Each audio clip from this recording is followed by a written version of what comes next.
বিসমিল্লাহির রহমানির রহিম। আপনাদের মাঝে এই ভিডিওটা দিয়েছিলাম, ব্যাখ্যা করি নাই।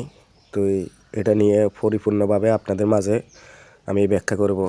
এই যে সুইচ বোর্ডটা দেখছেন, এই যে সুইচ বোর্ডটা ছাইরা যে মিস্ত্রি কাজ করেছে, বেসিংটা অ্যাডজাস্টিং করেছে, অর্থাৎ বেসিংটা ফিটিং করেছে। তো বেসিংটা ফিটিং করার সময় সে কি তার ধারণা ছিল না, নাকি সে কি হেল্পার দিয়ে কাজ করাইছে, না সে নিজেই হেল্পার হইয়া কন্ট্রাক্টারি করছে, তো জানি না। তো এই বেসিংয়ের যে ওয়েস্ট ওয়াটার লাইনটা, তো ধরেন এই বেসিংটা আছে 20 ইঞ্চি।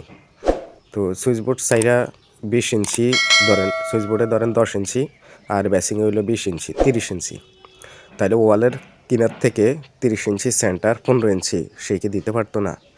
অর্থাৎ বেসিংয়ের যে পায়াটা আর এই বেসিংয়ের যে ওয়েস্ট ওয়াটারের পাইপটা দেখতে পাচ্ছেন কয়টা ফাট। তো এতটা ফাটের মানে কি?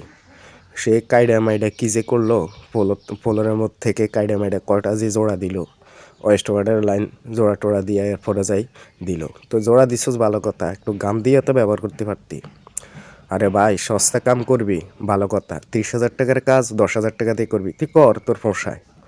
কিন্তু বাড়িওয়ালারা তো করাইবে, বাড়িওয়ালারা চায় সস্তা, যেখানে যত কমে করাইতে পারে। তারা লক্ষ লক্ষ টাকা খরচ করে, মাল খরচ করে বাড়ি করবে। তারা কাজের টাকা দেওয়ার সময় কত তাল বাহানা, সালিশ দরবার, কত কিছু গাইতে হইব, এটা আমরা ধারণা আছে। তাইলে আপনি সস্তা কাজ করবেন ভালো কথা, কিন্তু আপনি একটু ধারণা তো নেবেন যে এখানে সুইচ বোর্ডের সাইডটা সাইডা এই বেসিংটা 20 ইঞ্চি ধরেন, 22 ইঞ্চি ধরেন। তো এটা সেন্টার তো করিয়া আপনি ওয়েস্ট ওয়াটার পাইপটা দিতে পারতেন, আর যে বেসিংয়ের পিলারটার ভিতরে তো ঢুকে যেতে পারতো এই পাইপটা। এখন কেমন লাগে? এটা কোনো সৌন্দর্য হইলো, কাজ হইলো? যে এই পাইপটা এই ভিতরে তো ঢুকে যেতে পারতো। আর অ্যাঙ্গেল স্টোকক দেখছেন, অ্যাঙ্গেল স্টোকটাও একই রকম, কোথায় দিল? একবারে নাকের ডোকায়। তো এই পায়রাটার মাঝখানে যদি ওয়েস্ট ওয়াটারের পাইপটা পড়তো, কত সুন্দর হইতো না? তো পড়তে ফালাইতে হলে তো তার এই যে এতটুকু জায়গা কাইডা মাইডা খরচ আছে, তো খরচ সে পোষাবে কীভাবে?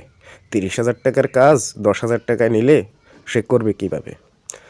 তো কী বলবো, কাজ না জানলে যাই হয়। তো এই পর্যন্ত, ভালো থাকবেন।